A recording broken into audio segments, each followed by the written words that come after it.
After leaving the perfect silence of Eden, the world was no longer the same. The earth, though still beautiful, now resisted the hand that worked it for Adam and Eve. Sweat, fatigue, and waiting became a part of life. They were learning what it meant to exist outside the garden. And then, a new chapter began with their first birth. As Eve held her newborn son, her words were filled with a profound hope. With the help of the Lord, she said, "I have brought forth a man." She named him Cain. Sometime later, another son was born. He was quieter, more reserved. His name was Abel. From the very beginning, the two brothers were different. Cain grew up seeing the land as something to be conquered. He tilled the soil with strength and ambition, and each harvest felt like a personal victory, a testament to his own power. Abel, on the other hand, became a keeper of flocks. He was a watcher, a protector.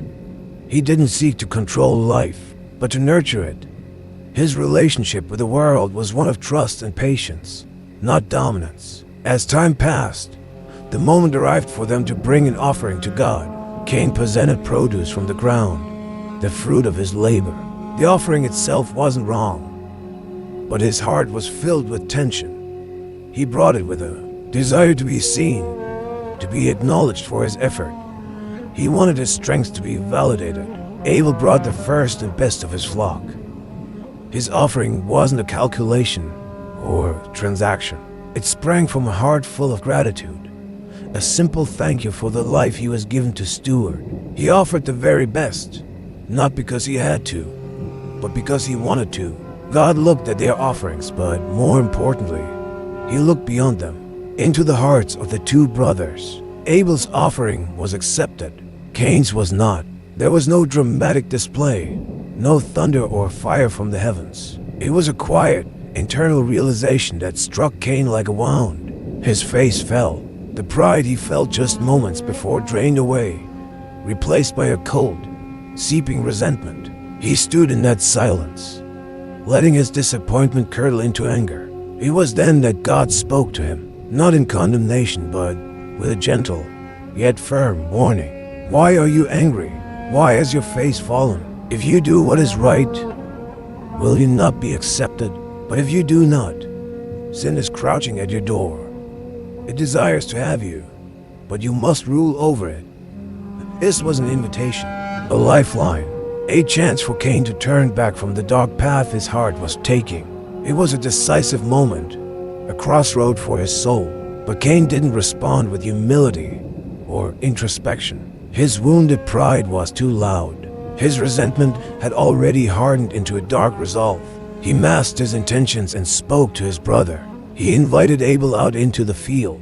The scene was peaceful. The sun was warm. The wind moved gently through the tall grass. Nothing felt out of place. Nothing seemed dangerous. And it was there, in that open, unsuspecting space, that Cain rose up against his brother. The first blow shattered more than a body. It shattered the innocence of human history. Abel fell, and as his blood touched the ground, the world learned for the first time what death truly was. The earth, which had once felt the sweat of Adam's brow, now drank the blood of his son. Then, a profound silence fell over the land, and into that silence, God's voice came again, asking a question that echoed through eternity. Where's your brother Abel? God asked this not because he didn't know the answer. He asked it to give Cain one last chance to confess, to own his action, to open his heart. But Cain's response was cold, defiant, and hollow. I don't know. He lied. Am I my brother's keeper? That question, intended to deflect blame, was itself a confession. It revealed the depth of his crime, the severing of the most fundamental human bond. And God replied, what have you done? Listen, your brother's blood cries out to me from the ground. The very earth that Cain had tried to conquer now testified against him. The ground that had received his sweat would now refuse to yield its strength for him. His punishment was to become a restless wanderer, forever disconnected from the land and from his family. He would wander without a home, without peace. And yet, in this moment of judgment, there was a strange and powerful act of mercy. God did not destroy Cain.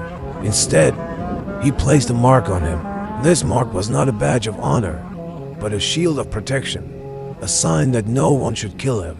It was a profound statement that divine justice is not blind revenge, that even in the face of the most terrible sin, life is not to be casually discarded. So Cain went away, banished from the presence of the Lord and from his family. He journeyed east of Eden, and with him, a piece of humanity's original innocence disappeared forever. History would continue, marked by progress, cities, and civilizations. But the echo of that first act of violence, that first choice to answer brotherhood with a blow, would never truly fade.